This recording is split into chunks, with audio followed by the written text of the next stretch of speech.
How to see who follows you on Snapchat. Hi everybody and welcome back to our channel. In today's video, we are providing you with step-by-step tutorial that we can follow up to see who follows us on Snapchat. So you can check your followers depending upon your account type, so you can follow this step. So the first method we can do is we can check our friends list.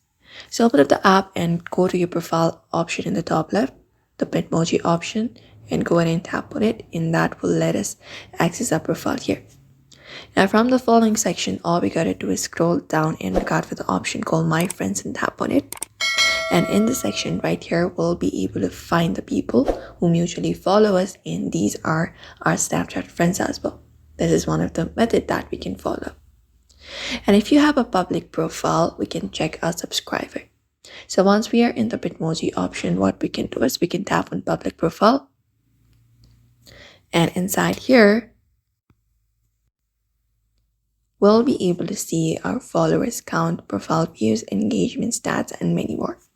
So here in the section, we have Insight, Spotlight, and many more.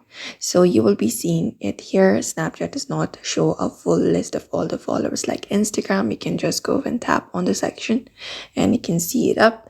If you want to look who has added you, you can look out for your profile add option in the top right and tap on it. And once tapped on it here, it will show us a list of people available. You can just go over and scroll to added me.